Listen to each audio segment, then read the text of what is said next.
Biglang umusok ang sinasakyan naming 4x4 na sasakyan at kasabay nito ay isang malakas na paglagitik mula sa makina ang aking narinig.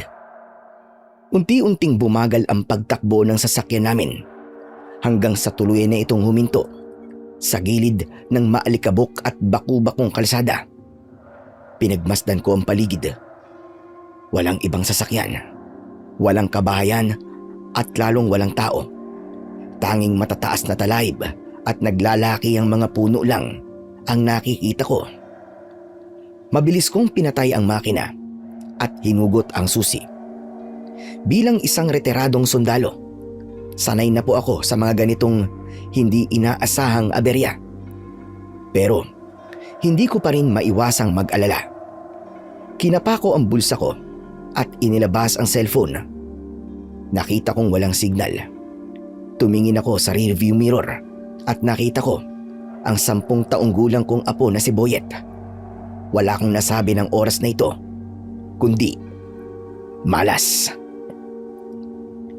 Magandang araw po sa inyo, Sir Blair, at sa lahat po ng mga nanonood sa inyong channel. Ako nga po pala si Sergio, isang retiradong sundalo. Ang kwentong ipinadala ko ay nangyari nung kakaretiro ko pa lang sa serbisyo. Dahil medyo maluwag na ang oras ko nun, naisipan kong ipasyal ang aking apo sa isang lugar na matagal ko nang gustong puntahan. Ang kaso, Sir Blair, ang inaakala kong magiging memorable at makabuluhang bakasyon ay iba ang nangyari. Dahil ang pangarap kong bakasyon nauwi sa isang matinding bangungot nang mapadpad kami sa isang lugar kung saan ang mga nakatira ay mga gutom na aswang. Narito po ang aking kwento. The Voice Addict.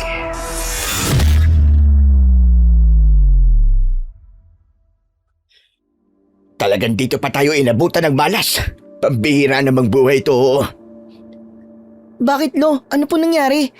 Bakit po ba tayo huminto? Hindi ko nga alam eh. Teka, titignan ko lang sa labas ha. Dito ka lang sa loob. Wag kang bababa. Sige po. Pero ligtas naman po tayo sa lugar na to, di ba? Wala naman pong monster dito, di ba?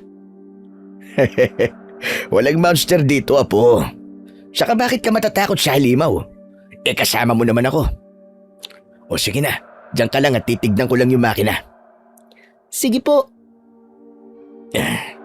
Diyos ko, wag naman sana ngayon. Overheat o baka ang baterya. Bumaba ako ng sasakyan nang naramdaman ko ang matinding init sa labas. Binuksan ko ang hood ng sasakyan at sinalubong ako ng makapal na usok at amoy sunog na langis. Napaubo ako ng bahagya. Sinuri ko ang kable, ang radiator at ang mismong makina. Basag ang isang bahagi ng hose at tuloy nang tumagas ang tubig. Wala akong dalang pampalit at wala rin akong sapat na tubig para mapunan yun kung sakaling magawan ko man ito ng paraan. Bumalik ako sa pinto ng driver's seat at binuksan ito. Boyet, kunin mo muna ang backpack mo. Kukunin ko rin yung malaking bag natin sa likod. Hindi natin mapapaandar ang sasakyan na to. Siguro ay maglalakad muna tayo. Baka sakaling makahanap ng baryo o kahit sinong pwedeng makatulong sa atin. Pero Lo, iiwan po natin ang sasakyan natin dito. Paano po kung meron pong magnakaw dito? Ilalak natin. Tsaka tignan mo. Wala naman dumadaang tao dito. Mas delikado kung aabutan tayo ng dilim sa loob ng sasakyan. Mas mabuting maghanap tayo ng tulong habang may araw pa. Okay po. Kinuha ni Boyet ang kanyang maliit na asul na backpack at isinuot ito. Kinuha ko na rin ang itim na duffel bag na naglalaman ng mga damit namin at ilang mga mahahalagang gamit. Isinukbit ko ito sa aking balikat. Pagkatapos kong matiyak na nakalak na ang lahat ng pinto ng sasakyan, nilapitan ko si Boyet at nagsimula na kaming maglakad. Habang naglalakad kami, Sir Blair, napansin kong sobrang init ng panahon.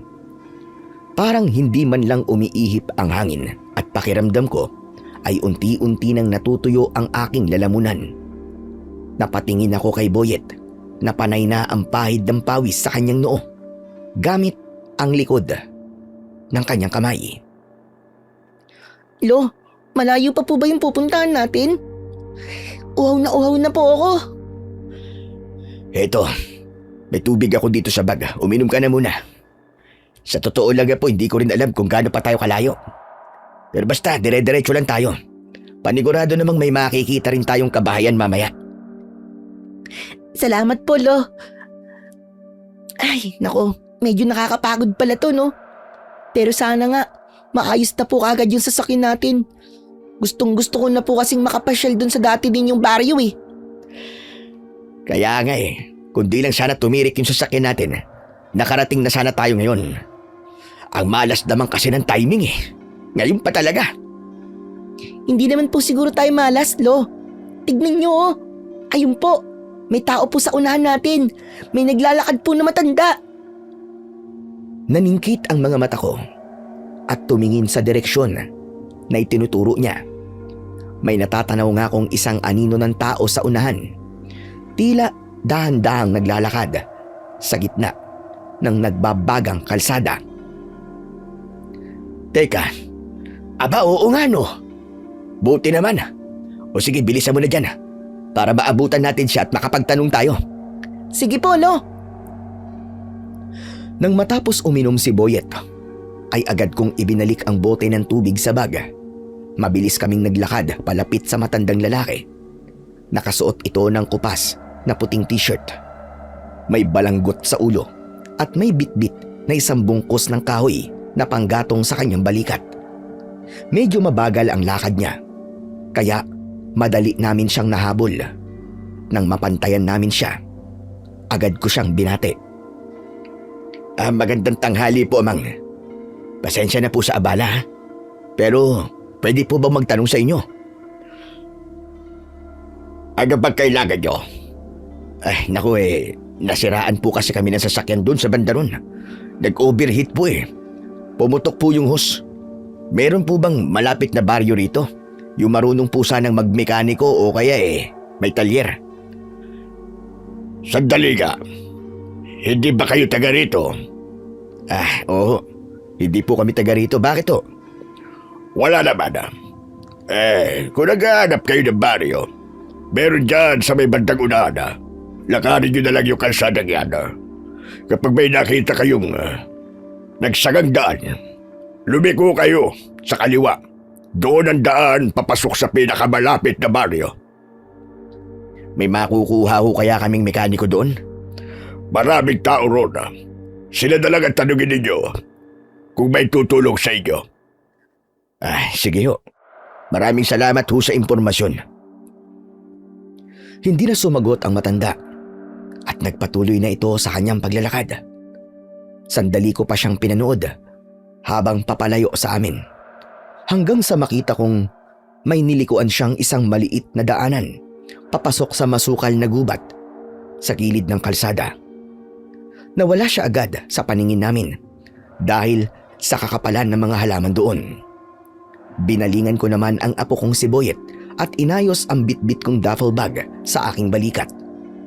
Nagpatuloy na rin kami sa paglalakad ng aking apo. Inabot din kami ng halos 30 minuto sa pagbaybay sa mahabang kalsada na yon, Sir Blair. Ngunit maraming napapansin ang apo ko. Lo, para naman pong sobrang tahimik dito sa lugar na to. Nakakabinging katahimikan. Ganyan talaga kapag mga libliban lugar, apo. Alam mo, sa ganitong lugar madalang ang tao. Masukal, tapos malayo pa sa sibilisasyon. Pero masasanay ka rin sa ingay ng mga kuliglig mamaya kapag dumilim na. Saka napansin ko po, Lo, wala man lang dumadang sasakyan kahit isa. Paano kaya kung mamimili ng pagkain yung mga tao rito, Lo? Paano kung mag-crave sila ng halimbawa Jollibee? Ikaw talaga, walang Jollibee rito. Ang mga tao rito may mga sariling tanim na gulay at prutas. May mga alagang hayop din sila tulad ng manok, baboy, kambing, o kaya baka. Kaya kung gusto nilang kumain, nagkakatay lang sila o kaya naman namimitas sa kanilang bakuran. Minsanan lang sila lumabas papuntang bayan kung may bibiling mga mahahalagang gamit. Ganun po pala yun. Ang hirap naman po pala kapag walang malapit na palengke, grocery, no? Kung sa bagay, mahirap din pong magbitbit ng grocery kung ganito po kalayo ang lalakarin. Sa una lang yan mahirap, Boyet. Pero kapag nakasanayan mo, masarap mabuhay sa ganito. Aba, totoo yun. Payapa. Alam mo ba, nung bata pa ako, sa ganyang-ganyang baryo din ako lumaki. Napapaligiran ng mga bundok at naglalaki ang mga puno. Talaga po, Lo? Masaya mo ba talagang tumira sa ganitong lugar? Walang gadget, walang mall? Aba oo naman. Masaya noon na po. Iba ang libangan namin noon. Walang cellphone pero active kami. Nung kasing edad mo ko, isinasama ako ng tatay ko sa gubat para mangaso. Nangangaso po? Ibig sabihin nanguhuli po kayo ng mga hayop? Yung parang hunter? Oo, nanghuhuli kami ng mga ligaw na manok o kaya naman mga baboy ramo. Minsan gumagawa kami ng mga bitag na gawa sa baging at kawayan. Tapos hihintayin naming may mahuli. Aba, magaling akong gumawa ng mga bitag. Kaya nga ako gustong-gustong isama ng tatay ko noon na isama sa gubat. Talaga po? Hindi po kayo natatakot? Paano po kung may ahas o kaya mabangis na hayop na bigla na lamang umatake sa inyo? Totoo namang mapanganib ang gubat, lalo na kung hindi mo kabisado ang takbo ng kalikasan. Pero sanay kami ng tatay ko Wow! Ang astig naman pala, Lo. Pero Lo, nakahuli na po ba kayo ng malaking hayop nun? Baka naman puro maliliit na ibon lang po ang nadadali nyo noon, Lo. Hindi minamaliit mo yata ang lolo mo Alam mo ba kung anong klaseng nilalang ang hindi ko makakalimutan na nahuli ko nun, ha? Ano po yun, Lo? Isang dambuhalang baboy ramo. Pero ang totoo, hindi talaga yung tunay na hayop. Dahil isang aswang ang nahuli ko nun, Boyet. Nag-anyong baboy lamo lang siya para manlinlang. Hala, totoo po ba yan, Lo? May aswang talaga? Akala ko po kwento-kwento lang po yan ng mga matatanda o kaya palabas lang po sa TV. Totoo sila, Apo. Marami sa mga liblib na lugar ang pinamamahayan ng mga ganyang nilalang. Lalo na sa mga gubat na hindi pa natatapakan ng tao. Nag-iiba sila ng anyo para mas madaling makakuha ng mabibiktima. O kaya para makapagtago kapag may nakakahalata sa kanila. Paano niyo po nalaman na aswang po yung nahuli niyo, Lo? Ano po bang nangyari? Natrap siya sa ginawa kong bitag sa gubat. Nung una, akala talaga namin ordinaryong baboy ramo lang. Pero nung lapitan na namin para kuhanin, abay akalain mong biglang nagbago ang anyo nito. Tapos yung ungol niya, naging boses ng tao na umiiyak at nagmamakaawa. Doon pa lang, alam na namin na hindi ordinaryong hayop ang nahuli namin. Tapos ano pong ginawa niyo, Lo? Pinakawalan niyo po ba o tinapos niyo na po? Oo, pero bago yun, nangako muna ang aswang na hindi na babalik sa lugar namin. Grabe, ang tapang niyo po, Lo. Kung ako po yun, baka naiyak na po ako sa takot. Tapos tumakbo na po ako pabalik sa bahay. Pero kayo po, hindi po kayo natakot? Natakot din naman ako noon, Apo. Normal lang naman na matakot ka Pero mas malaki ang tiwala ko sa tatay ko kaysa sa takot ko. Alam kong hindi niya ako pababayaan noong mga araw na yun. Parang ikaw lang sa akin ngayon. Malaki ang tiwala mo sa akin, hindi ba? Siyempre naman po. O ayan naman pala. Oh, teka. Ayan na isang daan O halika, kumaliwa na tayo dito. Kumaliwa na nga kami. Sa sangang daan, tulad ng sinabi ng matandang nakasalubong namin kanina. Mas naging makitid ang kalsada rito at mas madalang ang sementadong bahagi. Habang patuloy kaming naglalakad, napansin kong unti-unting dumadami ang mga puno. Naging malamig din ang simoy ng hangin. Nung una ay binaliwala ko lang, pero biglang pinisil ni Boyet ang aking mga kamay. Lo, tignan niyo po sa itaas ng mga puno. Tumingala ako. Sa mga sanga ng naglalaki ang puno, may mga nakadapong maiitim na ibon. Wala silang pinagkaiba sa mga uwak, pero mas malaki ang kanilang mga katawan at mas matutulis ang kanilang mga tuka. At ang pinaka nakakakilabot sa lahat, Sir Blair, mapupula na tila nagbabaga ang kulay ng kanilang mga mata. Ilang sandali pa, habang pinagmamasdan ko sila, bigla silang humuni ng pagkalakas-lakas. Hindi yun huni ng ordinaryong ibon dahil parang pinaghalong boses ng humahalakhak na matanda at umiiyak na sanggol. Nakakarindi sa tenga. Bago pa ako makakilos, sabay-sabay na nagpagpag ng pakpak ang mga halimaw na yun at mabilis na sumugod sa amin pababa. "Boyet! Takbo!" Lolo! Ah! Bakit po nila tayo sinusugod? Wala naman po tayong ginagawang masama sa kanila. "Hindi ko alam. Basta tumakbo ka lang, apo. Huwag kang lilingon sa likod. Dire-diretso lang ang takbo." Aray, Lo! Aray! Nasugatan po ako ng mga sanga. Ang sakit po! Tiisin mo muna, Boyet. Kailangan nating makalayo dito. Bilisan mo! Huwag kang titigil! Medyo hinihingal na ako. Pero tuloy pa rin kami sa pagtakbo, Sir Blair. Ayaw talaga kaming tantanan ng mga buwisit na ibon na yon. Maging ako ay nararamdaman ko na ang hapdi sa muka at braso. Nasusugatan na rin ako, hindi lang dahil sa mga sangang sumasabit, kundi dahil sa matatalim na kuko ng mga hayop na yon. Napilit kaming inaabot at dinadagit. Ilang sandali pa ay may lumitaw na babae sa aming harapan. Napahinto kaming dalawa ni Boyet. Yung babae kasi, bigla siyang sumimpol ng malakas at sa isang saglit lang. Akalain yung biglang huminto ang mga humahabol sa aming ibon at nagsidapuan sa itaas ng puno. Kumalma ang sitwasyon habang yung mga agresibong ibon patingin-tingin sa amin. Lumapit sa amin ang babae. Sino kayo? Anong ginagawa niyo sa lugar na ito? Nasiraan kami ng sasakyan doon sa may bandang unahan eh. Pumutok yung hose ng radiator. Nag-overheat. Kaya nagbakasakali lang kami na maglakad-lakad baka sakaling may makita kaming baryo o mga tao na pwedeng makatulong sa amin. Maghahanap din sana kami ng mekaniko o kahit sino na may alam sa sasakyan para maayos sa sasakyan namin. Mekaniko? Naghahanap kayo ng mekaniko? Sa liblib na lugar na ito? Nagpapatawa ba kayo? Oo sana eh. Kung may malapit na baryo rito na may nakatira, baka ako may makatulong sa amin o kahit sinong pwedeng mautusan para bumili ng piyesa sa bayan. Babayaran ko na lang ang abala basta't maayos lang yung sasakyan namin. Kung mekaniko ang hanap nyo, nag-aaksaya lang kayo ng panahon. Ang pinakamalapit na baryo dito ay ang baryo namin. Walang mekaniko doon, walang talyer, at mas lalong walang makakatulong sa inyo para maayos ang inyong sasakyan. Ang mga tao doon, pagsasaka lang ang alam. Ganun ba? Nako, kung mamalasing ka nga naman talaga, oh. Ay, naging sunod-sunod pa ang kamalasan. Ang malas naman ngayon ng araw na to.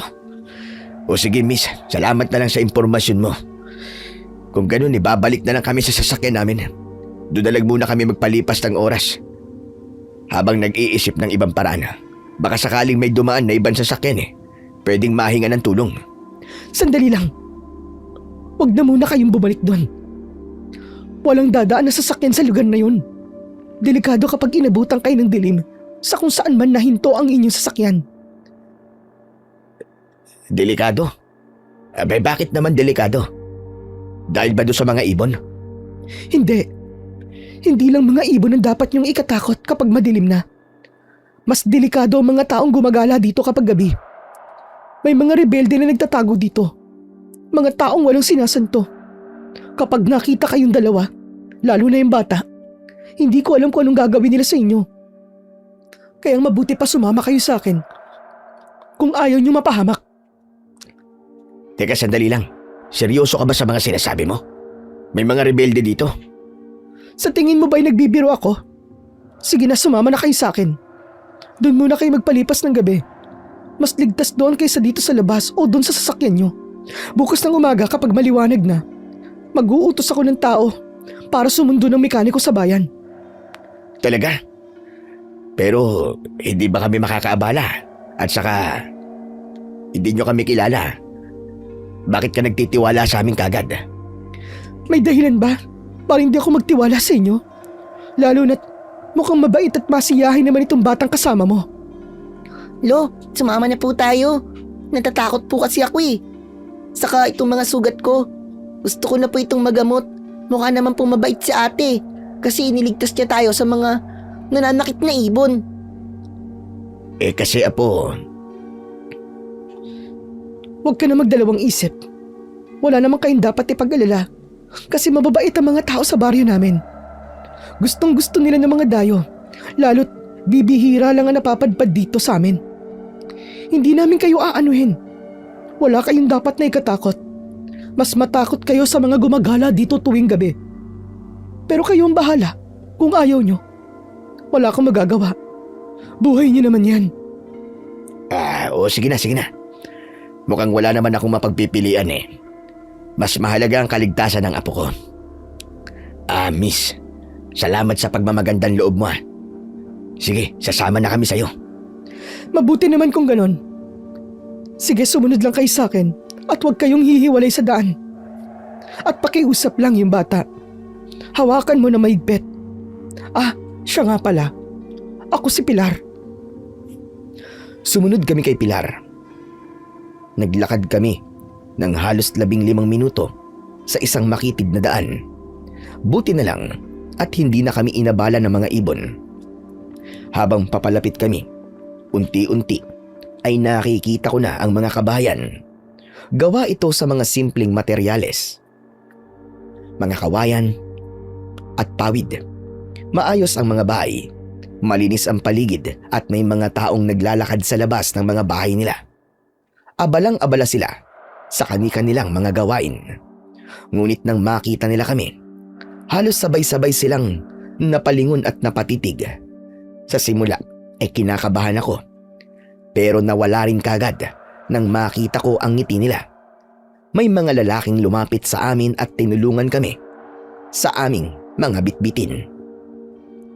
Tama nga sinabi mo, Pilar. Mababait nga mga tao dito. Sabi ko naman sa iyo, di ba? Wala kayong dapat na ipag-alala sa lugar na ito. Ligtas kayo rito. Tara na, ihahatid ko kayo doon sa kubo na pwede ninyong tuluyan. Sige. Maraming salamat ulit. Siya nga pala. Kumain na ba kayo? Hindi pa nga po Ate Pilar eh. Nagugutom at nauuwaw na nga po ako eh. Boyet, ano ba yan? Nakakahiya naman. Pilar, pasensya ka na. Dire-diretso ang bibig ng apo ko eh. Walang preno. Ayos lang. O sige na, ako nang bahala magpahanda na makakain at maiinom nyo. Hintayin nyo na lang po sa kubo. Naku, wag na, nakakahiya. May baon naman kaming mga dilata at tinapay eh. Wag na kayong tumanggi. Ganito po kami dito. Hindi kami madadamot sa pagkain. Maraming pagkain dito mga katulad nyo. Mga katulad namin? Anong ibig mo sabihin? Ang ibig ko sabihin sa mga katulad nyo naligaw dito sa baryo namin, marami pong pagkain na pwede naming ibigay sa inyo. Lalo na kung matutuwa ang mga taga-baryo sa inyo. Nagpatuloy na kami sa paglalakad. Dinala kami ni Pilar sa isang kubong nakatayo sa pinakadulo ng baryo. Malayo sa ibang mga bahay. Gawa ito sa kahoy, kawayan at pawid. Sa mismong pinto, kapansin-pansin ang isang malaking baligtad na krus na iginuhit gamit ang uling. Sige na, pumasok na kayo dyan sa loob. Bale, iiwan ko muna kayo dito at magpapahanda lang ako sandali ng makakain nyo. Huwag na muna kayong lalabas ha. Kailangan ko munang sabihin sa mga kasama ko na meron kaming bisita para naman hindi sila magulat pag nakita kayo dito sa labas. Sandali lang, mawalang galang na sa'yo, Pilar. Pero gusto ko lang tanungin kung bakit may nakadrawing na baligtad na krus dito sa may pintuan. Yan ba? Ano kasi? Dinrawing yan nang huli naming naging bisita dito. Antikristo para siya. Wala siguro magawa kaya gumuhit ng ganyang larawan. Wala lang yan. Huwag niyong intindihin yan. Ah, ganun ba? Pero may isa pa sana akong itatanong eh. Ngunit, wag mo sanang ikagagalit ha? Ano yun? Sige lang. Ano ba yun? Paano mo nagawang patigilin yung mga ibon na humahabol sa amin kanina? Yung bago mo kami iligtas, nung sumugod sila sa amin. Ah, yun ba? Napatigil ko sila sa simpleng sipon lang. Marami talagang ganyang ibon dito sa amin. At sanay na kami sa presensya nila. Hindi ka maniniwala. Pero mukhang kilala kami ng mga ibong yun. Sa isang sipol ko lang, napapasunod at napapahinto ko na sila. Masyado lang talaga silang agresibo sa mga bago rito, sa mga dayo. Parang mga bantay na hindi sanay sa amoy ng dayuhan. Para silang mga asong nakakakilala sa amo nila. Ah, ganun ba? Aba, bago sa pandinig ko ha. Ang galing naman. Oo, alam mo, mas madali pang ang kausapin at pasunurin ng mga ibon kesa sa mga tao. O sige na, pumasok na kayo sa loob ng kubong to. Para naman makapagpahinga na kayo kahit papano. Huwag kayong mag-isip ng kung ano-ano at huwag nyo nang isipin yung nangyari kanina. O siya, mauna na ako. Ihahatid ko na lang ang pagkain nyo dito mamaya. O sige, salamat ulit. Malaking tulong to para sa amin ng apo ko. Tumalikod na si Pilar at mabilis na naglakad palayo kasama nung dalawang lalaki na nagbuhat sa aming mga gamit. Pumasok na kami ni Boyet sa loob ng kubo. Isang simpleng kwarto lang ito na may maliit na banyo. Pero wala itong kusina. Walang mga gamit. Maliban sa isang banig at dalawang unan na nakasandal sa may dingding. Nakaramdam ako ng pag-aalala ng mga sandaling yon na para bang pakiramdam ko ay merong mali. Maya-maya pa, isang masangsang na amoy ang unti-unting pumasok sa aking ilong. Para bang amoy ito ng nabubulok na karne. Bahagya akong napangiwi at agad na tinakpan ang aking ilong. Ngunit laking gulat ko nang mapansin na walang kahit anong reaksyon si Boyet, na tila ba wala siyang naaamoy na masama. Ilang saglit pa, kusa ring naglaho ang mabahong amoy, kaya binaliwala ko na lang ito. Samantala ay lumapit sa akin si Boyet matapos mailagay ang kanyang bag sa tabi. Lo, mukha naman pong mababait ang mga tao dito, no? Lalo na po si Ate Pilar. Ang bait, tapos ang ganda-ganda pa. Totoo naman, mabait nga siya. Mabuti na lang talaga at nakita natin siya, no? Kung hindi, baka kung ano na po nangyari sa atin dun sa kalsada. Grabe po talaga yung takot ko dun sa mga ibong itim kanina. Talagang, ay ewan ko. Ano kayang klaseng mga ibon yun, Lo, no? Ang lalaki tapos ang tapang. Nangangain ba sila ng tao? Hindi ko rin alam, Apo. Ngayon lang din ako nakakita ng ganong uri ng ibon. Pero wag mo na munang isipin ang mga bagay na yan. Tinatakot mo lang ang sarili mo eh. Teka, tatawagan ko muna ang tatay mo. Sige po, para hindi naman mag-alala si tatay sa atin. Naku, walang signal. Paano kaya natin matatawagan ng tatay mo para masabing okay lang tayo? Yun lang. Talagang malas nga po, no? Ay nako, pero hayaan niyo na po. Bukas na lang, pagbalik natin dun sa kalsada. Saka nyo na lang po tawagan si tatay. Mabuti pa ay magpahangin na muna tayo kasi nakakapagod po yung nilakad natin eh. Sabagay, tama ka. Mabuti pa nga at magpahinga na muna tayo. Oh, isarado muna natin tong kubo natin at ipagdasal nating maging ligtas na tayo sa baryo na to. Nahiga si Boyet matapos maiayos ang aming higaan. Dahil sa matinding pagod, sa mahabang nilakad namin, mabilis siyang nakatulog at narinig ko na lang ang mahina niyang paghilik. Lumapit ako sa dala kong bag na duffel bag na nakalapag sa sulok at dahan-dahan ko tong binuksan para hindi magising ang apo ko. Binuksan ko ito at inilabas ang ilan kong personal na gamit. Inilabas ko ang aking 45 na baril at isang hunting knife. Bukod sa mga armas ay kinuha ko din ang baon kong langis. Ako ang may gawa ng langis na ito.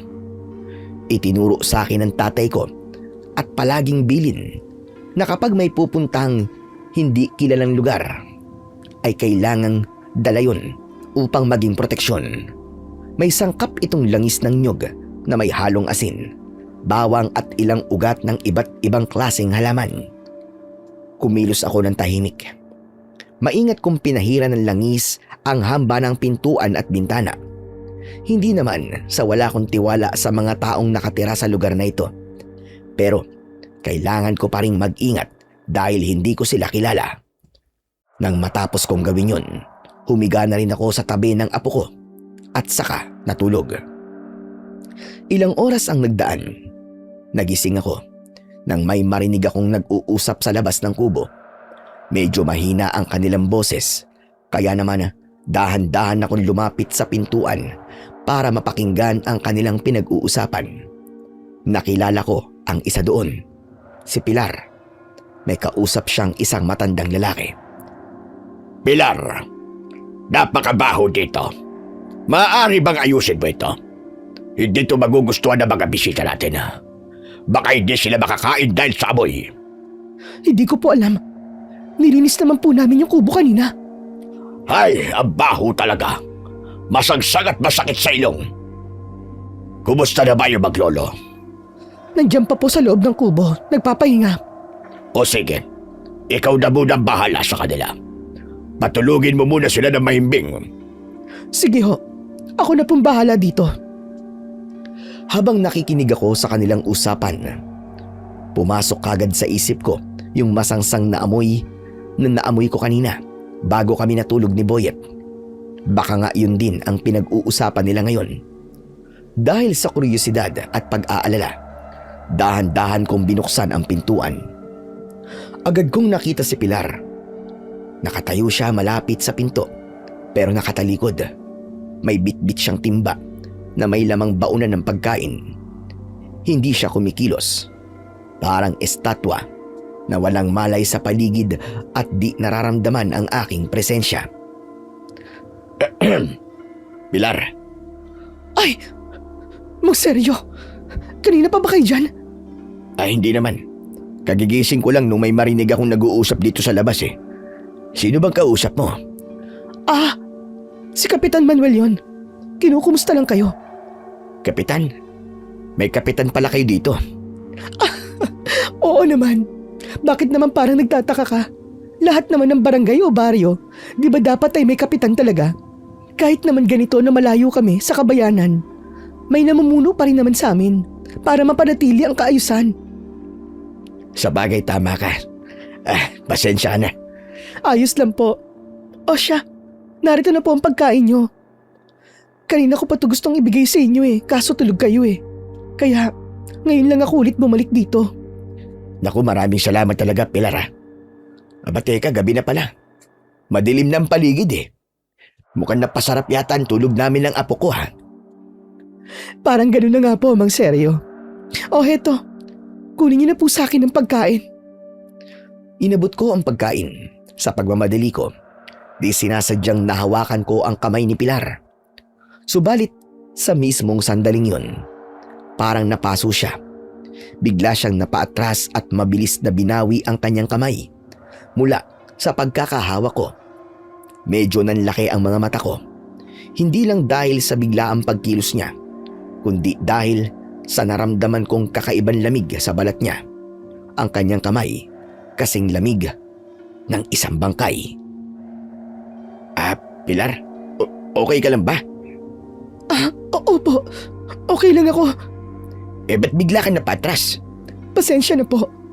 Hindi kasi ako sanay na hinahawakan ng iba mga kamay ko. Ganun ba? Pasensya ka na, hindi ko naman sinasadya. Sige ho, wala po ng problema sa akin. Sige na, pumasok na po kayo sa loob at kumain na kayo ng apo nyo. Aalis na rin ako kasi madami pa akong gagawin. Sige Pilar, maraming salamat ulit. At magandang gabi sa'yo. Mag-iingat ka sa paglalakad mo. Tumango si Pilar ng bahagya at mabilis na tumalikod para lumakad palayo sa kubo. Pumasok na rin ako sa loob ng kubo at muli ko itong isinara. Ginising ko na rin kagad si Boyet. Boyet. Boyet, apo, gising na. Kumain na muna tayo. Alam kong gutom ka na eh. Lolo, gabi na po pala. Napasarap po yata yung tulog ko ah. Tama po kayo, gutom na nga po ako. Tumutunog na po yung tiyan ko eh. Ano po bang ulam? Heto, nilagang manok yata to na may konting gulay at sabaw. Mainit-init pa. Oh, heto ang kanin mo. Dahan-dahan ka lang sa pagkain ha. Opo, tikman ko nga po. Wow, ang sarap po nito ah. Sobrang lambot po ng karne at saka ang sarap. Malasa po at sabaw. Lo, kain na rin po kayo. O sige, teka titikman ko muna. Aba, mukhang matabang ha, walang lasa. Dagdagan ko lang ng asin. Huwag niyo na pong dagdagan ng asin, Lo. Baka mag-iba po ang lasa eh. Ganun ba? O sige, ihiwalay ko na lang itong sabaw na para sa akin. Dito ko na lang sa maliit na mangkok ilalagay. Lalagyan ko ng asin para hindi maapektuhan yung kinakain mo. Saka gusto ko rin kasing lagyan ng kalamansi itong sabaw ko eh. Kumuha ako ng konting asin at pumiga ng kalamansi sa ibabaw ng sabaw at karne. Ngunit nang mahaluan ito ng katas ng kalamansi, biglang umalingasaw ang napakabahong amoy sa loob ng kubo. Agad kong napansin yung ulam na ibinigay ni Pilar sa amin. Yung pala ang mabaho. Tapos yung karne, nagkulay itim.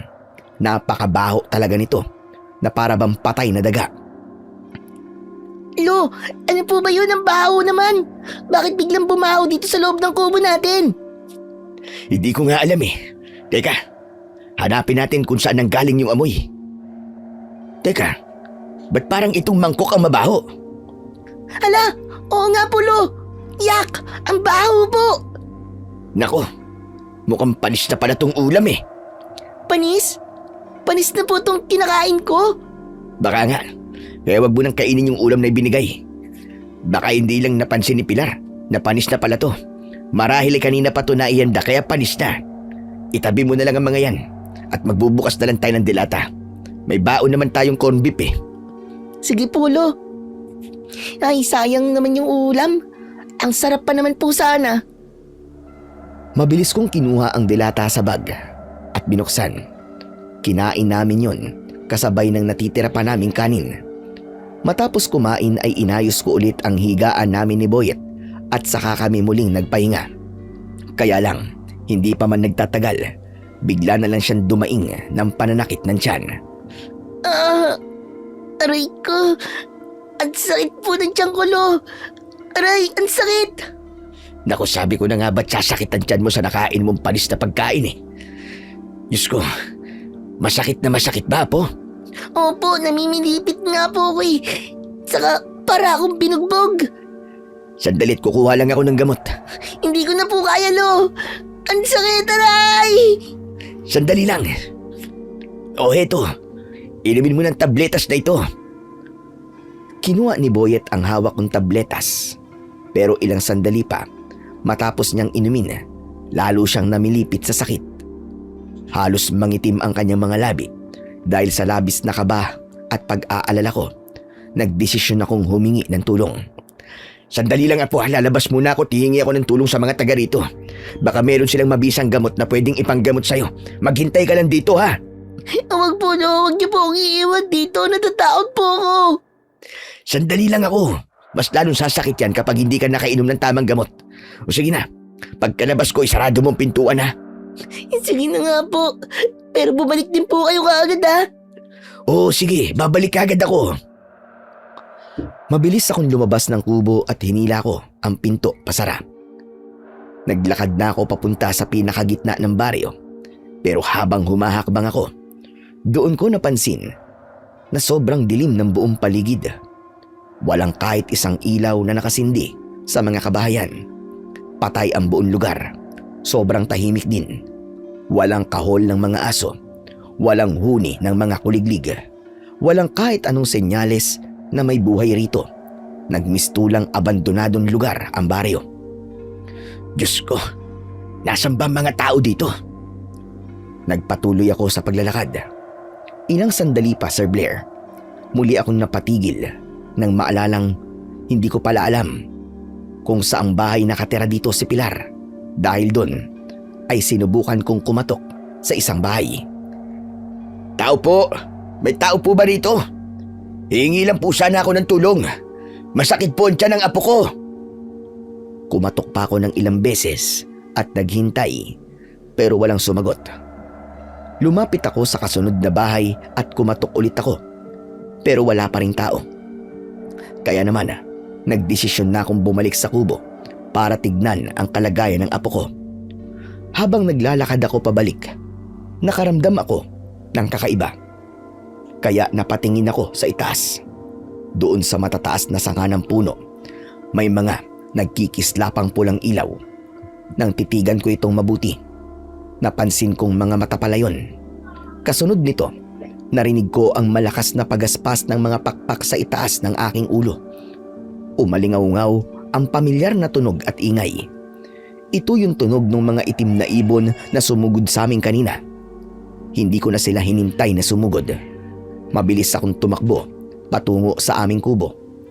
Natakot ako, hindi para sa sarili ko, kundi para sa aking apo na si Boyet na naiwan kong mag-isa at walang kalaban-laban sa loob ng kubo. Boyet! Boyet, buksan mo ang pinto! Bilisan mo! Lo, kayo po ba yan? Oo, ako to, Boyet. Buksan mo ng pinto, bilis! Tapos patayin mo ang ilaw! Bilisan mo, apo! Binuksan ni Boyet ang pinto. Kasabay nito ay itinulak ko ito at saka mabilis na isinara at inilak. Mabilis ang naging paghinga ko ng malalim. Lo, bakit po kayo tumatakbo? Saka parang takot na takot po kayo. Ano po ba nangyari?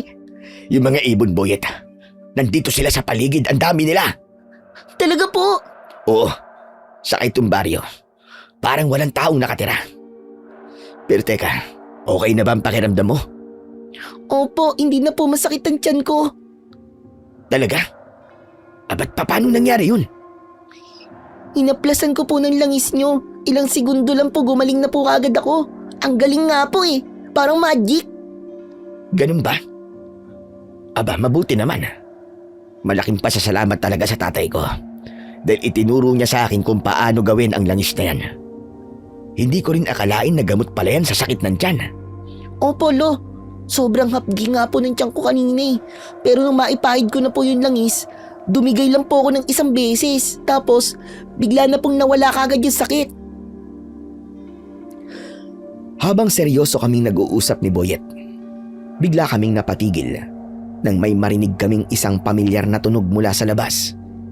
Isang matalas at mahabang sipol ang bumasag sa katahimikan ng gabi. Kilalang kilala namin kung kanino galing ang sipol na yon. Walang iba kundi kay Pilar. Mabilis na niyakap ni Boyet ang aking braso at pabulong na nagsalita. Lo, si Ate Pilar po ba yun? Bakit po siya sumisipol sa labas? Binubugaw po ba niya ulit yung mga ibon?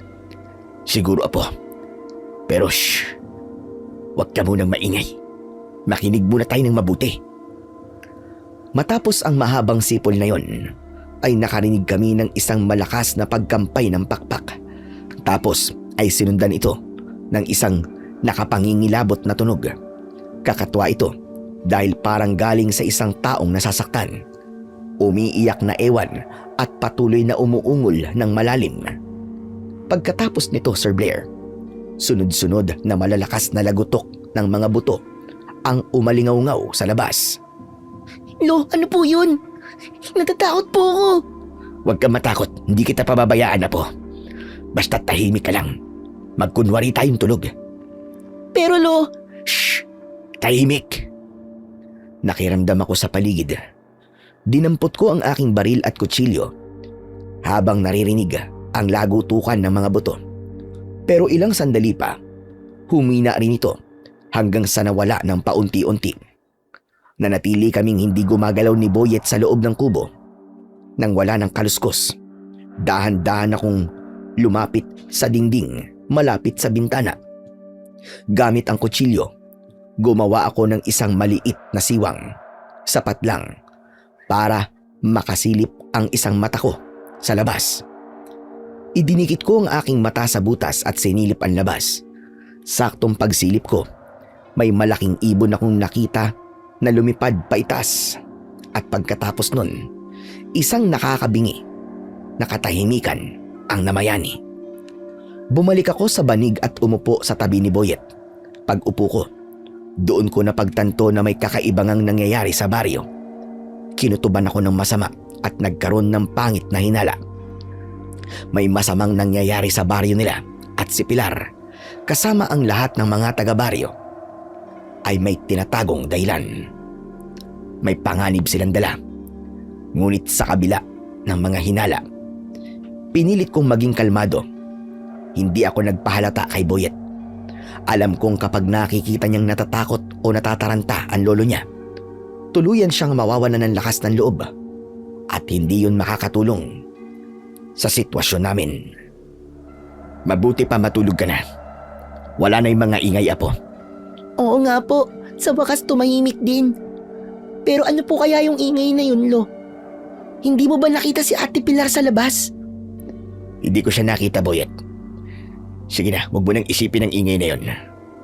Mahalaga ay tahimik na sa labas at ligtas tayo rito sa loob ng kubo.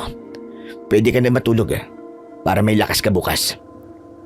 Sige, Lo, pero bago po yan, gusto ko lang po sabihin na sobra po talagang nakapagtataka ang lugar na to. May kakaiba talaga eh. Hindi niyo po ba napapansin yun, Lo? Boyet, makinig ka sa akin na mabuti. Ayoko sanang sabihin sa ito dahil ayokong kabahan ka. Pero mas mabuti nang alam mo ang katotohanan para makapaganda tayo. Tama ang nararamdaman mo, apo. May kakaiba talaga sa lugar na ito. Hindi ito ordinaryong baryo. Po, ano pong ibig niyo sabihin, Lo? May mangyayari po bang masama sa atin dito? Hindi ko pa masabi ng sigurado kung ano talagang meron dito, apo. Hindi ko pa alam kung ano ang pakay nila sa atin. Pero bilang isang dating sundalo, marami na akong napagdaan ng laban at sitwasyon. At malakas ang reaksyon ng katawan ko kapag may panganib talaga sa paligid. At sa ngayon, sinasabi ng sistema ko na kailangan nating maging doble ingat. Maging mapagmatsyag at laging alerto sa bawat segundo. Lo, natatakot po ako. Baka kung ano po ang gawin nila sa atin habang natutulog po tayo. Paano kung pasukin po nila tayo dito sa loob? Makinig ka, Boyet. Narito ang lolo mo. Hanggat hawak ko tong baril ko, walang sino man pwedeng humawak o manakit sa'yo rito nang hindi dumadaan sa ibabaw ng bangkay ko. Kaya sige na, matulog ka na, apo. Eh kayo po, hindi po ba kayo matutulog? Hindi na. Ako magbabantay ngayong gabi. Humiga na si Boyet at unti-unting ipinikit ang kanyang mga mata. Habang ako naman ay nanatiling nakaupo ng diretsyo, nakahawak sa aking dalang baril at nakatitig sa pinto. Mabilis na lumipas ang oras. Bandang 3:00 ng madaling araw, nakarinig ako ng ingay mula sa labas. May mga yabag ng paa at kasabay nito ay ang ingay ng mga nag-uusap na tao. Mabilis akong tumayo at lumapit sa dingding, doon mismo sa butas na ginawa ko kagabi. Sumilip ako sa maliit na siwang. Nanlaki ang mga mata ko sa nakita ko sa labas. Mula sa madilim na kakahuyan, naglalabasan at nagsisibalikan ang mga tao sa baryo. Hindi ko batid kung saan sila galing sa ganong oras ng madaling araw. Pero lalong sumama ang kutob ko nang makita ko ang kanilang itsura. Ang lahat ng mga taong naglalakad ay nakaubad. Wala silang anumang saplot sa kanilang mga katawan. Patuloy ang naging pagmamasid ko hanggang sa nakita ko si Pilar. Nakatalikod siya pero alam kong siya yun. Maya-maya pa, may lumapit sa kanyang matandang lalaki at inabutan siya ng balabal. Tapos na tayo sa ritual, Pilar. Ihanda na ninyo ang piging mamayang gabi. Tulad ng dati, ang gawin ninyo. Ako na po ang bahala doon, Kapitan. Siguraduhin ba? Ayoko mapahiya sa mga bisita. Opo, hindi po kayo magsisisi. na muling ipagkatiwala sa akin ng ganitong piging, Kapitan. Mabuti kung gano'n. Nang mag-usap ang dalawa, napatitig ako sa muka ng matanda. Kilala ko ang muka niya at pamilyar ang kanyang boses. Siya, yung lalaking kausap ni Pilar kagabi sa labas ng aming kubo. At siya rin yung matandang lalaki na nagbigay sa amin ng direksyon patungo sa baryo na to. Isang matinding kaba ang gumapang sa buong katawan ko, Sir Blair.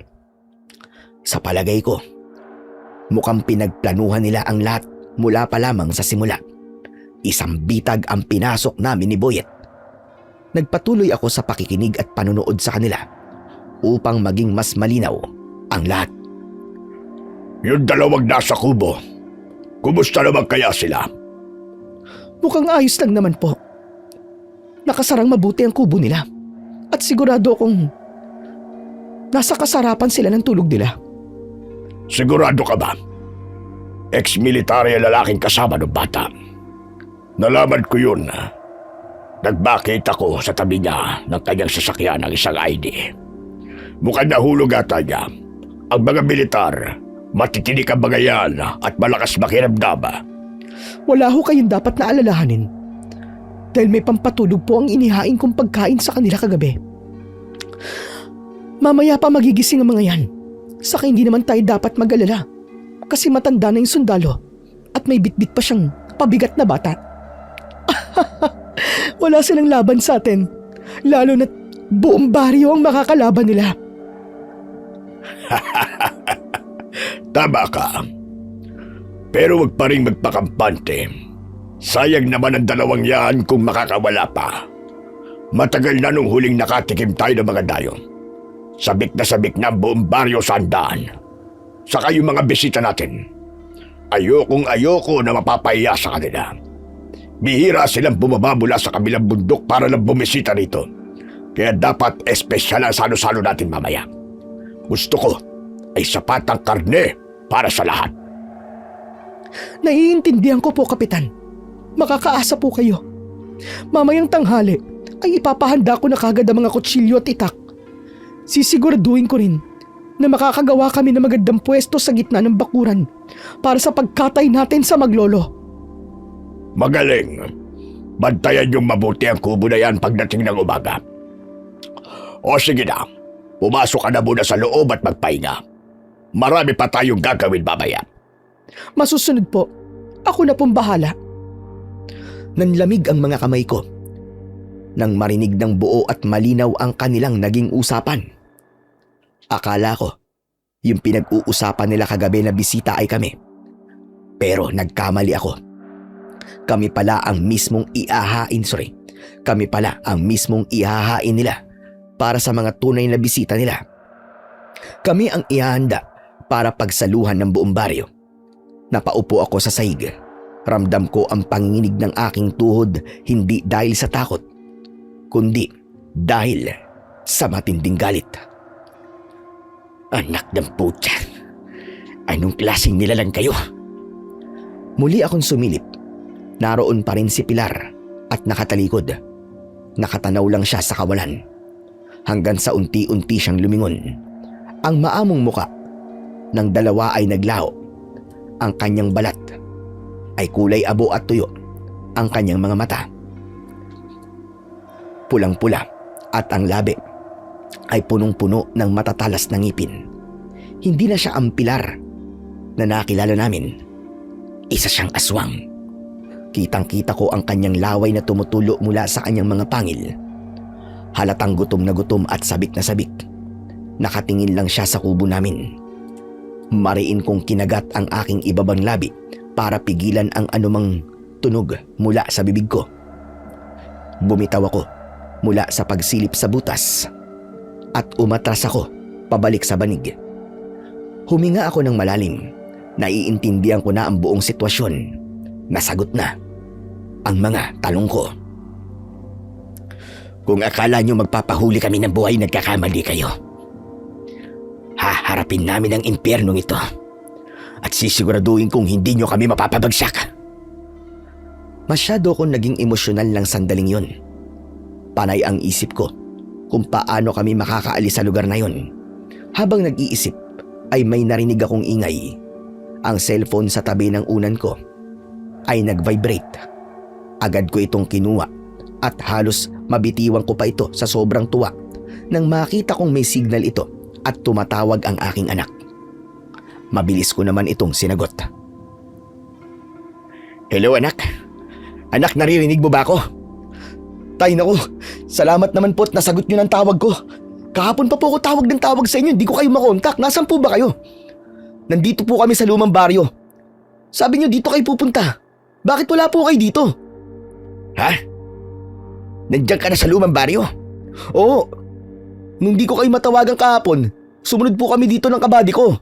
Mabuti nga po't pinayagan kaming lumabas ng kampo eh. Nasaan po ba kayo, Tay? Anak, hindi ka maniniwala pero naligaw kami. Tapos nasiraan kami ng sasakyan. Napadpad kami dito sa isang baryo na hindi ko alam kung anong baryo to. Pero anak, makinig ka mabuti. Yung mga tao dito hindi sila tao. Mga aswang sila. Maniwala ka anak. Mga aswang yung mga taga rito. Anak ng putya, sabi ko na nga ba?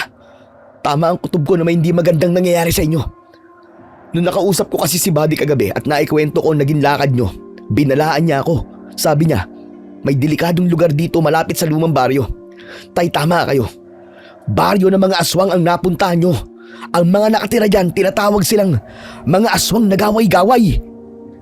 Ano ka mo gaway-gaway? Ano yun anak? Mga uri po sila ng mga aswang na lupad. May mga pakpak sila at nag-aanyong itim na ibon. May kakayahan silang manligaw ng mga biyahero na napapadpad dyan. At lahat daw ng pumapasok dyan ay mahihirapan ng lumabas. Tay, ang anak ko, kumusta po ang anak ko, Tay? Ayos naman siya anak. Sige Tay, hintayin niyo po kami dyan ha. I-open mo yung GPS mo para matrack namin kung saan eksaktong lugar kayo nandun. Tay, mag-iingat kayo ha. Ingatan niyo po mabuti ang anak ko. Paparating na po kami. Sige anak, hihintayin namin kayo. Bilisan nyo lang ha. Kasi mukhang iahanda na kami mamayang gabi. Tay, hindi sila magtatagumpay. Sige, aalis na po kami. Sige, salamat anak. Mag-iingat kayo ha. Pinutol ko na ang tawag at mabilis na itinago ang telepono sa aking pantalon. Muling bumalik ang pag-asa sa aking sistema. Nakahinga ako na maluwag kahit papano dahil may paparating ng tulong. Kinuha ko ang bag ko at kinuha ang langis. Pinahidang ko ng likidong ito ang dulo ng aking 45, pati na rin ang mga bala. Napagtanto kong may epekto ang langis sa aswang na gaway-gaway dahil naalala kong nasaktan o parang napaso ko si Pilar ng aksidenteng madikit ang kamay ko sa balat niya. Matapos kong maihanda ang aking baril, muli akong sumilip sa labas. Nang makita kong walang katao-tao, ginising ko na si Boyet. Boyet, apo, gumising ka na. Tatakas tayo dito. Lo, ngayon na po ba? Oo, ngayon na. Kaya bumangon ka na dyan. Nagpapahinga pa ang mga tao sa baryo. Ito na ang pagkakataon natin. Bilisan mo. Kunin mo ang bag mo. At huwag kang gagawa ng kahit na anong ingay. Sige po. Makinig ka sa akin, Boyet. Lalabas tayo ng tahimik ha. At tatakbo tayo ng diretso sa gubat. Wala nang lingon-lingon. Binuksan ko ang pinto at maingat kaming humakbang palabas ni Boyet. Mahigpit ang hawak ko sa kamay ng apo ko. Ang plano ay dumiretso kagad kami sa gubat. Kaso, pag-apak pa lang namin sa lupa, ay biglang sumulpot sa harap namin si Pilar. Saan kayo pupunta, Mang Seryo? Lalayas kayo nang hindi man lang nagpapaalam sa amin. Ganyan ba talaga kayo mga dayo? Wala kayong utang na loob ha? Ni hindi kayo marunong magpasalamat sa ginawa namin pagkupkup sa inyo. At bakit naman ako magpapasalamat sa inyo? Alam ko na ang sekreto nyo, Pilar. Mga aswang kayo. Wala kayong gagawing mabuti sa aming maglolo. Kaya wala akong dapat na ipagpasalamat sa inyo. Totoo nga ang sabi ni Kapitan. Matinik ka nga at matalas ang pakiramdam mo sa panganib. Magaling. Kaya lang, walang kwenta ang kakayahan mong yan. Matanda ka na. Sa ayaw at sa gusto mo, magiging hapunin na namin kayo mamayang gabi. At sa tingin mo, papayag ako? Mabilis kong inilabas ang aking kalibre 45 na baril at itinutok ko ito diretso sa mukha niya. Inaasahan kong matatakot siya, aatras o magmamakaawa. Pero nagkamali ako, Sir Blair. Tumawa lang siya ng malakas. Ipinakita niya ang kanyang matatalim na ngipin. Nakakainsulto at nakakagigil ang yabang sa kanyang muka. Ano yan? Tatakutin mo ko sa isang pirasong bakal na yan? Isa kang hangal. Sige, iputok mo para malaman mo na hindi tumatagos ang bala ng baril sa balat ko. Talaga? Sige, susubukan natin. Papuputokin ko ito. Kung haharangan mo kami. Sige, iputok mo na. Para makita natin kung may ibubuga ba talaga ang sandata mo laban sa akin. Saka baka nakakalimutan mo. Nasa baryo ka ng mga aswang. Buong baryo ang kakalabanin mo kapag narinig nila ang ingay ng baril na yan. Kaya kung ako sa'yo, ibaba mo na yan at ibigay mo sa akin ang apo mo. Dahil siya ang una namin kakatayin. Hindi mo makukuha ang apo ko. Dadaan ka muna sa ibabaw ng aking bangkay bago mo masaktan si Boyet. Kaya humanda ka, hayop ka. Papatayin kita! Hindi na ako nagpatumpik-tumpik pa. Kinalabit ko kagad ang gatilyo ng aking baril. Isang malakas na putok ang diretsong tumama at tumagos sa dibdib ni Pilar.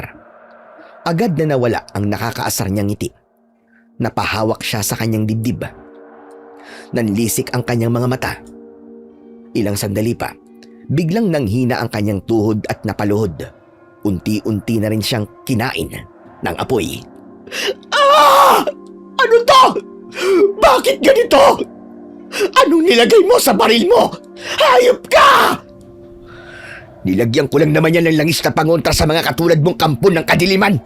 Hindi! Nasusunog ako! Ah! Hindi ko na hinintay. Natuluyan siyang malamon ng apoy. Mabilis kong hinawakan ang braso ni Boyet at sabay kaming tumakbo papunta sa gubat. Hindi na namin inalintana ang matatalas na sanga at matutulis na mga bato na nakakasugat sa amin habang kami ay papatakas. Samantala, habang patuloy kami sa pagtakas, umalingaw-ngaw sa buong paligid ang isang napakalakas na sigaw mula sa baryo.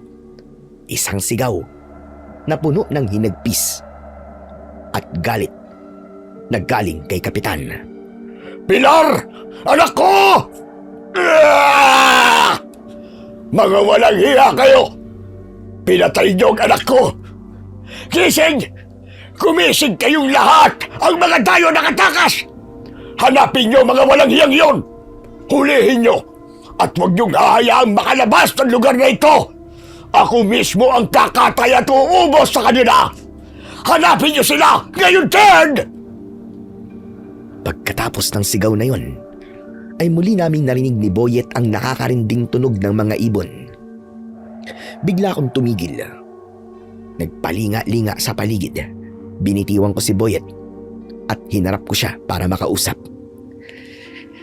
Paparating na mga ibon. Hindi tayo pwedeng tumakbo na lang ng tumakbo. Ano pong gagawin natin? Magtatago tayo. Po, saan po tayo magtatago? Lumingon ako sa paligid. Humanap ako ng pinakamagandang pwesto para pagtaguan ng apo ko. Sa di kalayuan ay nakita ko ang isang puno ng balete. Ang malalaking ugat nito sa ilalim ay maaaring magkasya ang isang bata. Hanggang sa dumapit kami sa puno. Sige, pumasok ka dyan sa loob. Diyan ka magtatago hanggang sa dumating ang tatay mo. Oh, eto ang cellphone. Huwag mong papatayin yan, ha? Para masundan tayo ng tatay mo.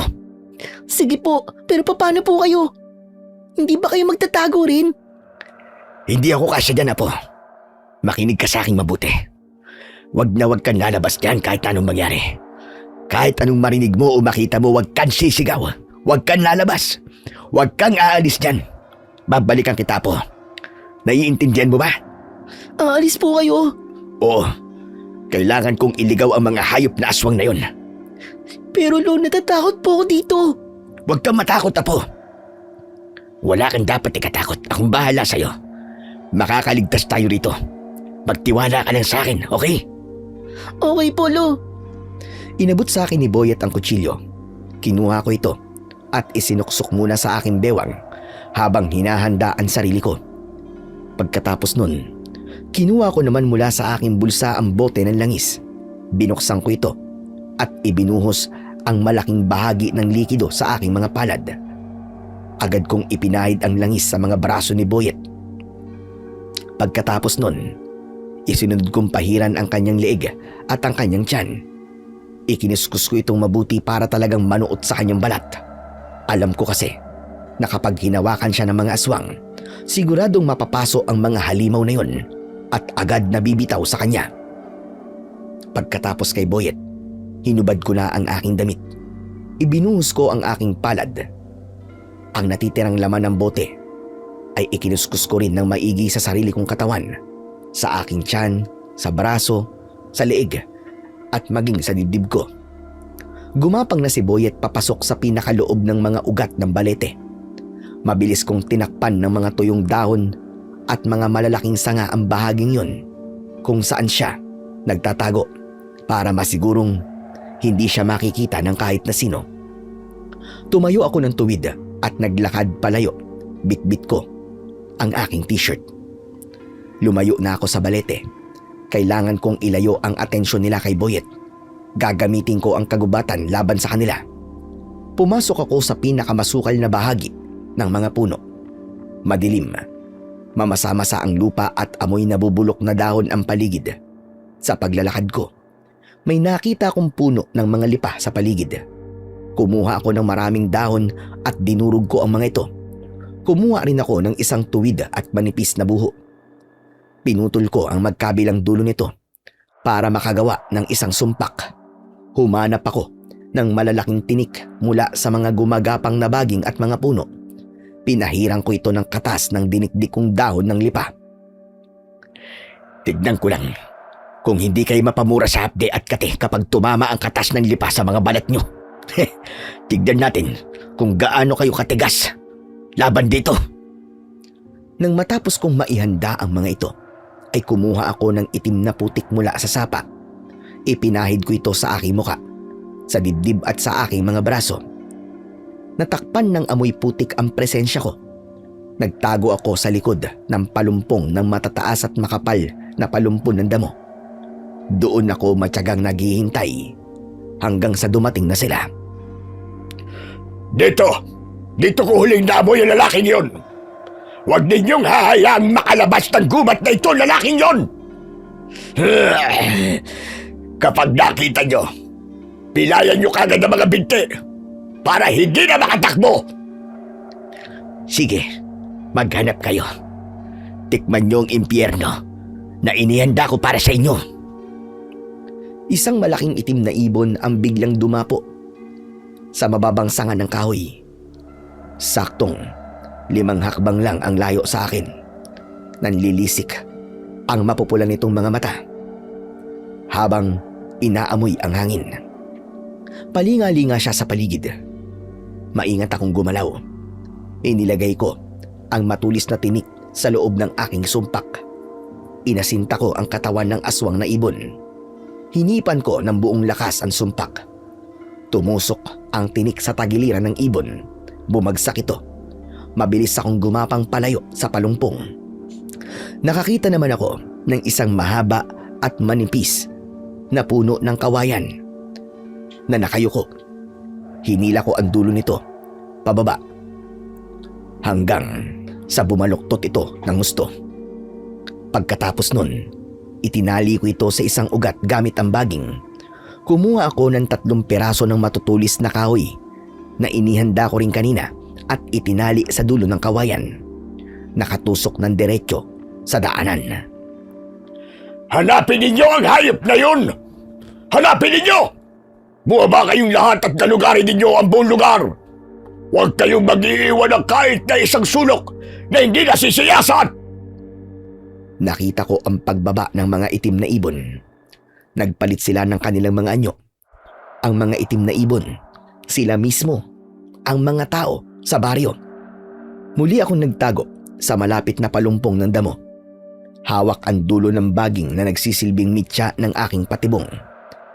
Pigil ko ang aking hininga habang pinakikiramdaman ang bawat yabag ng kanilang mga paa. 3 lalaki mula sa baryo ang dahan-dahang naglalakad sa makipot na landas sa mismong tapat ng nakabaluktot na kawayan. Kundi na lang. Sige, lumapit pa kayo. Nang tumapat ang dalawa sa kanila sa linya ng aking bitag, hindi na ako nag-atubili pa gamit ang buong lakas ko. Hinila ko ang baging at pinakawalan ang nakabaluktot na kawayan. Parang hagupit ng kidlat ang tunog ng kawayan. Ang 3 matutulis na kahoy na pinahira ng katas ng lipa ay sumalubong sa kanila. Bumaon ng malalim sa kanilang mga dibdib. Pagkatapos nun, tumalsik ang maitim at malapot na dugo sa paligid. Ngunit ang hindi ko inaasahan, may isang aswang na nakalapit na pala sa akin. Muntik niya akong madamba. Mabuti na lang at nakalingon kagad ako. Agad kong kinalabit ang baril. Tinamaan siya sa ulo. Bumagsak siya at nasunog. Dahil sa ingay ng putok, 5 aswang ang nakita kong palapit sa pwesto ko. Inasinta ko kagad ang isa sa kanila. Hinipan kong muli ang sumpak. Tumama ito sa mata ng isa nilang kasamaan. Bumagsak ito sa batuhan. Walang hiya ka! Mahahanap din kita! Mga kasama, mag-iingat kayo! Matalino ang isang to. Marunong siyang lumaban! Matalino talaga ako.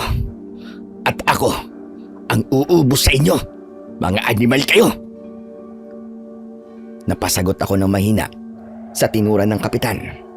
Ilang segundo pa ay tumayo ako at binaril ko ng 3 beses ang mga aswang na papunta sa direksyon ko. Umusok ang katawan nila at nasunog tulad ng nangyari kay Pilar. Naubos ang bala ng baril ko. Pinindot ko ang release button at mabilis na nagpalit ng magasin. Sa sandaling yun, isang aswang ang tumalon mula sa sanga ng puno. Dumagan siya sa aking likod. Lumaban ako at nagpagulong-gulong kami. Pero habang nakapatong siya sa akin, humiyaw siya sa sakit dahil sa pagkakadikit ng aking balat sa kanyang katawan. Hanggang sa ito na ang kusang bumitaw. Oo, sandali lang. Ganyan ka ba talaga lumaban, Kapitan? Puro utos? Puro tago sa likod ng mga aso mo? Nasaan ang tapang mo ngayon, ha? Bakit di mo ako haraping mag-isa? Naduduwag ka ba sa akin? Hayop ka! Hindi ako duwag! Lalabanan kita! Yan, ganyan. Mas maganda yan. Para pata sa bagid laban natin dalawa. Walang hiya ka! Magbabayad ka! Pinatay mo ang anak ko si Pilar! Ginawa mong abo ang anak ko! Pagbabayaran mo ang ginawa mo sa kanya! Bakit ako ang sisisiin mo? Hindi ba't ikaw ang nagdala sa amin ng apo ko sa baryo nyo? Para biktimahin? Nagkamali ka lang ng binangga mo, Kapitan. Matapang ka! Dahil lang sa hawak mo sa data! Sira ulo. Eh ikaw, anong tawag mo sa sarili mo? Matapang ka lang naman, ha? Dahil halimaw ka na may kasamang isang kawan ng mga demonyo. Maliban dyan, may pagmamalaki ka pa bang iba? Huwag kang mayabang. Sige, tignan natin kung hanggang saan ang galing mo kapag naubusan ka na ng bala. Teritoryo namin itong gubat. Kahit gaano ka pa kagaling, dito ka na mamamatay! Hindi ako mamamatay sa gubat. Sanay ako sa gubat, Kapitan. Mula pagkabata, sinanay akong mga aso ng lolo ko at ng aking ama. At isa rin akong dating sundalo. Sa gubat na ako halos tumira. Kaya matakot ka. Dahil kayang-kaya kong gamitin ang gubat na to para ubusin kayong lahat. Nawalan na ng pasensya ang matandang aswang. Sa isang iglap, sumugod sa akin ang kapitan. Itinaas ko kagad ang aking baril at pinatamaan ko siya. Pero nagulat ako nang makitang lahat ng pinakawalan kong bala ay nailaga niya. Mabilis siyang nakalapit sa akin.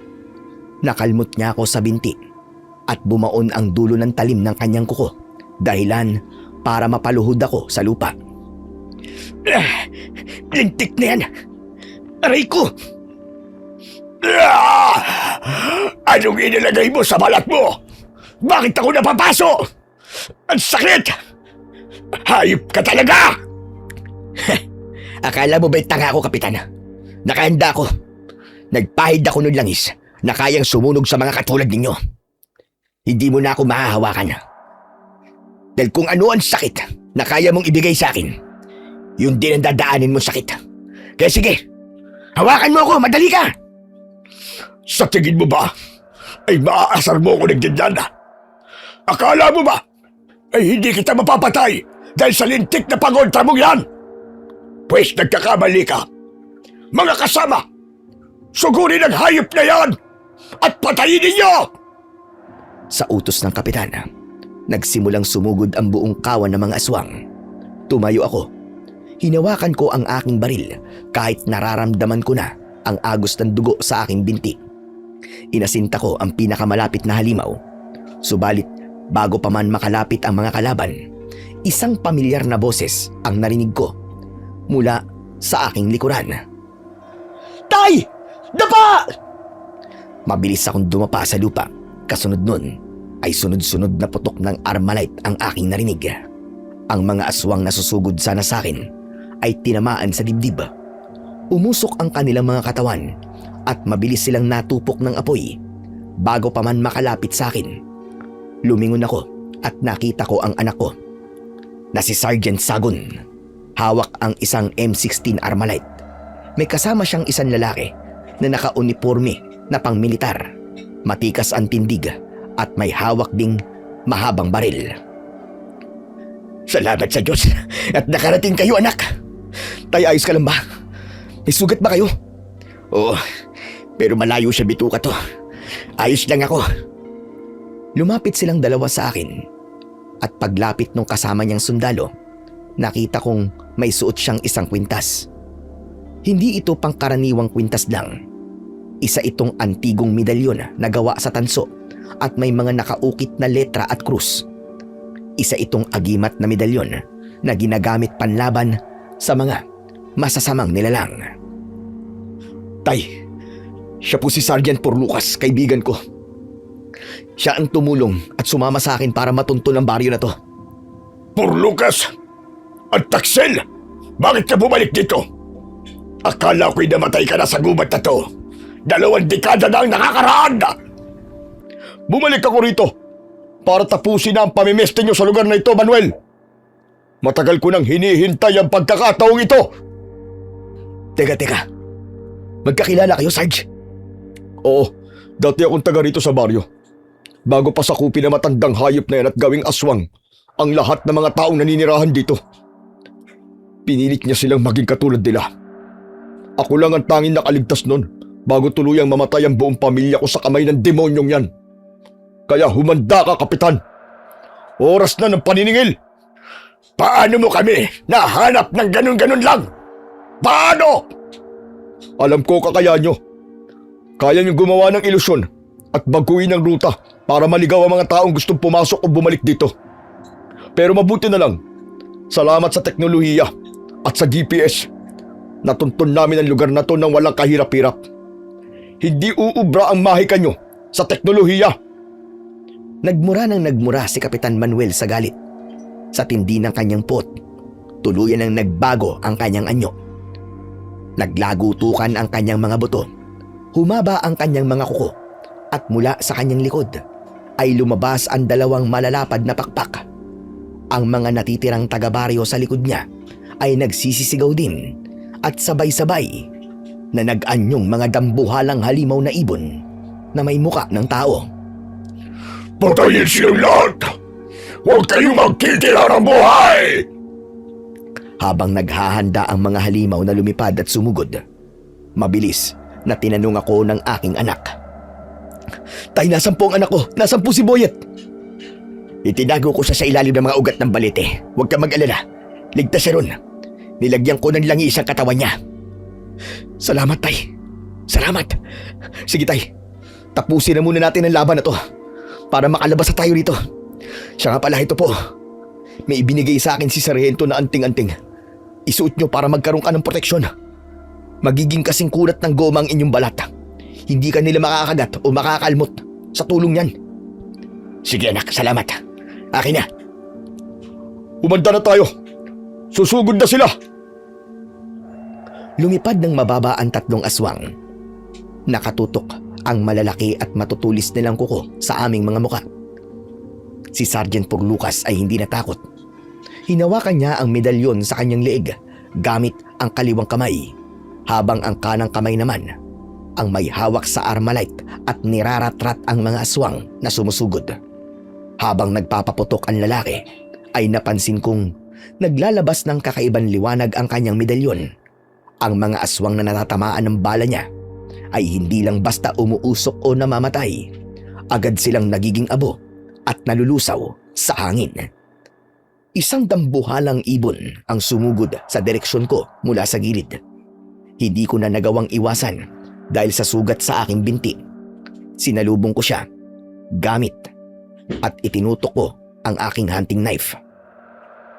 Iwinasiwas ng aswang ang kanyang mga kuko sa akin. Hindi bumaon ang kuko niya sa laman ko. Gumana ang pangontra na ibinigay sa amin ni Purlucas. Dahil dito ay mabilis ko siyang pinagsasasaksak hanggang sa mamatay. Ano, Kapitan? Nasaan ka na? Sabi ko naman sa'yo eh. Nagkamali ka ng binangga mo. Lapas tanod! Akala niyo ba ay sapat na yung mga agimat niyo para talunin kami? Mas marami kami sa inyo. Kahit maging kasing kunat pa ng gulong ang mga balat niyo. Lalo ka na seryo. Lulunurin namin kayo sa dami namin! Lulunurin sa dami! Nagpapatawa ka ba, Kapitan? Tignan mo nga ang paligid. Nabawasan na mga alipores mo, pero ikaw, puro ka pa rin kuda. Bakit hindi ka bumaba dito? Ituloy na natin ang ating laban. Natatakot ka bang maging abo? Tulad ng anak mong halimaw? Tama na yan! Tapusin na natin to! Bumaba ka na rito at harapin mo ang iyong kamatayan! Manahimik ka! Ikaw, Purlucas, isa kang taksil! Mabuti pa pinatay na rin kita noon! Traidor! Walang utang na loob! Wala akong utang na loob sa'yo, demonyo ka! Pinatay mo ang pamilya ko. Sinira mo ang buhay ng mga tao rito.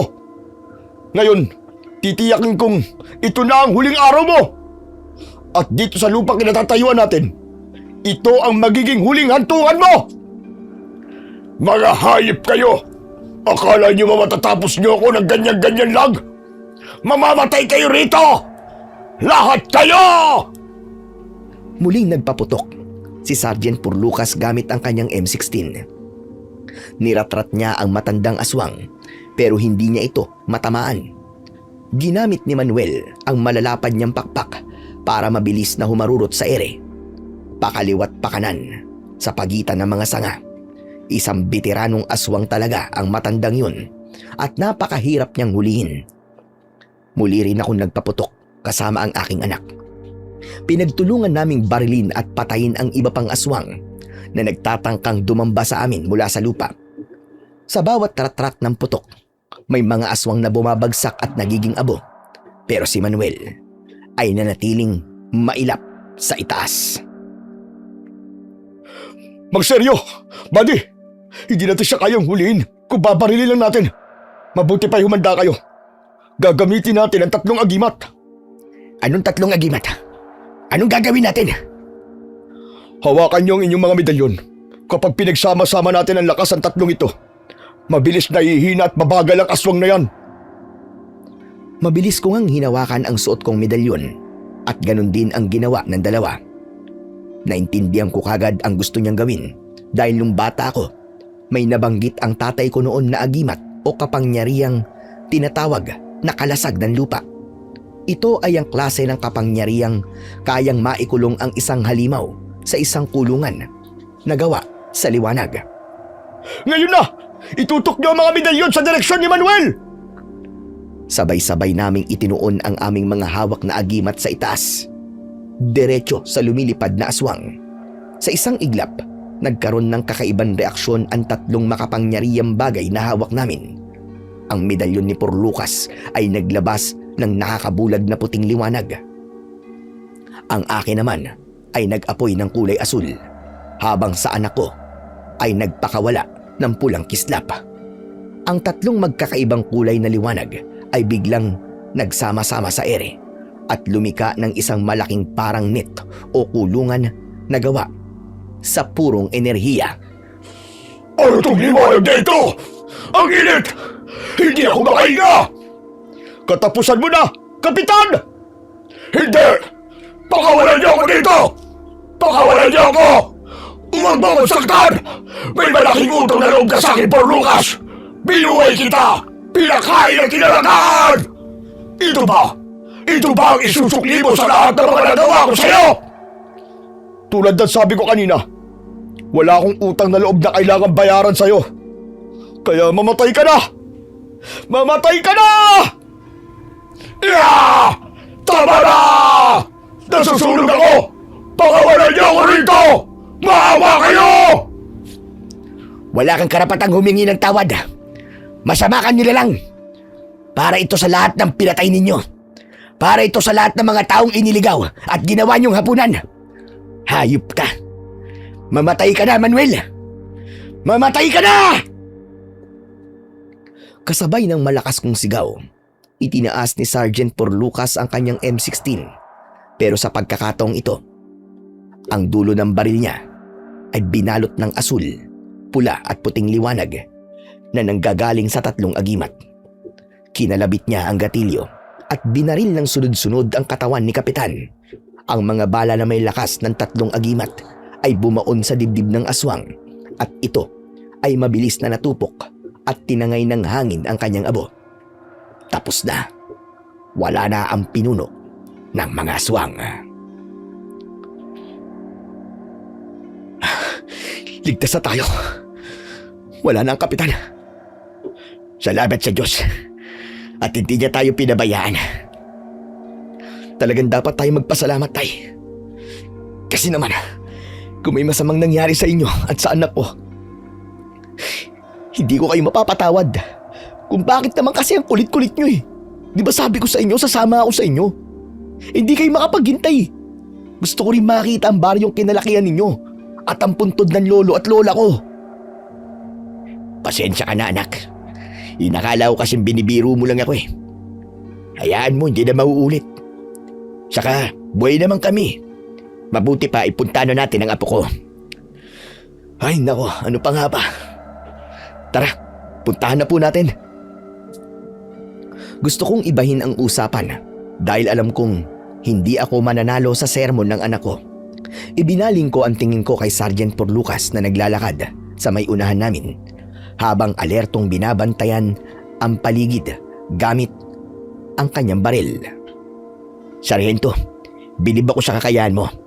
Magaling ka at maabilidad sa pakikipaglaban. Paano mo natutunang gumamit ng agimat? Linya po talaga ng pamilya namin ang pagiging antingero. Kaya alam po, sir, naunahan ng grupo ni Kapitan Manuel ang pamilya ko noon. Kami agad ang pinunteryan nila nang nilusob ang baryo namin para walang humadlang sa mga plano nila. Hindi sila kinain ni tatay at lolo ko noon dahil sa dami ng mga aswang kaya namatay sila. Ako lang ang tanging natira sa amin. Alam ba ni Manuel na pamilya kayo ng mga antingero? Oo, pero inakala na matandang yan na isa lang akong inosenteng bata nun na walang kalaban-laban at walang alam sa mga turo ng pamilya ko. Pero di niya alam bago sila namatay, matagal na akong naturuan ng lolo at tatay ko na ipamana na rin nila sa akin ang kaalaman at pagiging antingero ng pamilya namin. Totoo namang kinupkup niya ako dahil pangarap ng matandang aswang na yan na magkaroon ng isang anak na lalaki. Ginamit ko ang pagkakataong yun. Nagkunwari ako na naging sunod-sunuran sa kanya ng ilang taon para malaman ko ang lahat ng galaw at sikreto nila. At nung nagkaroon ako ng magandang pagkakataon para tumakas, sinamantala ko. Tumakas ako. Talaga? Kaya pala kabisado mo rin ng gubat na to, buddy. Oo naman. Kaya lang, ngayon lang ako nakabalik dito kasi hindi ko matuntun ang mismong baryo namin dahil yung mga aswang nagaway-gaway ay kayang lumika ng ilusyon para maligaw ang mga tao. Pili lang ang gusto nilang papasukin sa kanilang teritoryo. Buti na lang talaga at nabanggit mo, buddy. Napapasyal sa lumang baryo ang tatay mo. Naisip kong baka maligaw sila dito dahil magkalapit silang lugar. Sa wakas, nakabalik din ako dito, buddy. Aba, mukhang nakatadhana ang pagpasok ko sa ganitong gulo ha. Naging instrumento ko para mahanap mo ang lugar na ito at sa wakas ay nabigyan mo ng katarungan ang pamilya mo. Tama po kayo, sir. At habang buhay ko po itong ipapasalamat sa inyo. Wala kang dapat na ipagpasalamat dahil ikaw pa nga nagligtas sa amin. Kami ang may utang na loob sa iyo. Kung ganun po, quits lang tayo. Nagtawa ng kaming tatlo. Matapos magbiro ni Sarhento, nagpatuloy kami sa paglalakad hanggang sa makarating kami sa harap ng malaking balete. Mabilis kong inalis ang lahat ng mga nakalagay na harang doon. Boyet, apo ko, lumabas ka na riyan. Ligtas na tayo. At nandito rin ang papa mo. Gumapang palabas si Boyet. Pawis na siya at nangingintab pa rin. Sa langis ang balat niya. Pero nang makita niya kami, agad nagliwanag ang mukha niya. Lolo? Papa? Wala na po yung mga aswang. Tinalo niyo po sila. Oo, wala na sila, anak. Naging abo na silang lahat. Bumalik na sila sa lugar na para sa kanila. Doon, sa impyerno. Buti nga sa kanila. Sabi nga po ni Lolo, kapag masama ang itinanim, masama din ang aanihin. Nagpasakop sila sa dilim, kaya sa dilim din ang bagsak nila. Tama ka po. Kaya, lagi ka magpapakabait ha? Opo, Lolo. Magiging mabait at matapang po ako, katulad po ninyo ni Papa. Aba, ayos yan, nak ah. Gusto ko yan. Basta wag mo lang gagayahin ang katigasan ng ulo ng lolo mo ha, na basta-basta na lamang sumusugod kung saan-saan nang hindi naghihintay. Oo, sumirmon ka na naman eh. Ang mahalaga, buhay kami at natapos na ang problema natin dito sa lugar na ito. Tama naman si Sir Buddy. Ay, siya nga pala. Kung gusto niyo mamasyal sa lumang baryo at bumisita, sasamahan ko na kayo. Naku, wag na, salamat na lang. Siguro sa susunod na. Marami pa namang araw na pwedeng bumisite. Sa ngayon, kailangan muna natin punta ng jeep ko kasi hindi ko yung mapaandar eh. Naku, tinignan na ho namin yung kotse nyo kanina nung madaanan namin. Wala naman pong sira ang sasakyan nyo eh. Ano? Paano wala sira? Imposible yun. Hindi ho yun imposible dito sa lugar na ito. Malamang sa malamang, niloko lang po kayo ng mga gaway-gaway. Talagang pinupuntirya at pinili nila kayo para iligaw at dalhin sa baryong ito. Tulad po na sinabi ko, ang mga gaway-gaway ay kayang gumawa ng ilusyon para makapanloko. Mga hayop na yun ah. Niloko pala talaga kami. Ay nako. Ganun na nga po. O siya, tara na po. Umuwi na po tayo. Naglakad na kami, palayo sa masukal na bahagi ng gubat. Sa wakas, tapos na ang bangungot. Habang naglalakad kami, pinagmamasdan ko ang anak ko na maingat na buhat ang apo kong si Boyet. Sa unahan naman namin, alerto pa ring naghahawa ng daan si Sergeant Porlucas. Sa mga sandaling yon, may isang mahalagang bagay akong naisip. Ang gabing ito, na puno ng takot at pagsubok, ay nag-iwan ng leksyon na hindi ko malilimutan habang buhay. Sa buhay, ang kasamaan, gaano man ito kalakas o katuso, ay may katapusan pa rin. Ang mga mapanlinlang na tao na nagtatanim ng takot at karahasan ay karahasan din ang aanihin sa huli. Hindi kailanman mananalo ang dilim kung ang itatapat natin dito ay lakas ng loob, tibay ng pananampalataya at ang pagmamahal sa pamilya na handang magsakripisyo para sa isa't isa. Ang pagpasok ko sa gubat na ito, bagamat isang malaking pagkakamali dahil sa katigasan ng aking ulo, ay naging daan para sa katarungan at pagwawakas ng isang lumang sumpa. Ilang araw ang lumipas ay nakadalaw din kami sa lumang baryo kung saan po ako lumaki. Nadalaw din naming mag-anak ang puntod ng aking mga magulang. Doon sa sementeryo, nagtirik ako ng mga kandila. Nag-alay kami ng dasal bilang pasasalamat sa gabay at proteksyon na ibinigay nila sa amin sa gitna ng gubat, lalo na kay tatay na siyang nagturo sa akin kung paano gawin ang langis na siyang nagligtas din sa amin laban sa mga aswang. Hanggang dito na lang po, Sir Blair, ang aking kwento. Maraming salamat po sa pag-ere ng aking kwento dito po sa inyong channel. Salamat po sa pagbibigay ng pagkakataon na maibahagi ko po ang aking karanasan. At higit sa lahat, salamat po sa inyong lahat na nakinig mula simula hanggang dulo. Mag-ingat po kayong lahat. At magandang araw po muli sa inyong lahat. Hanggang sa muli po.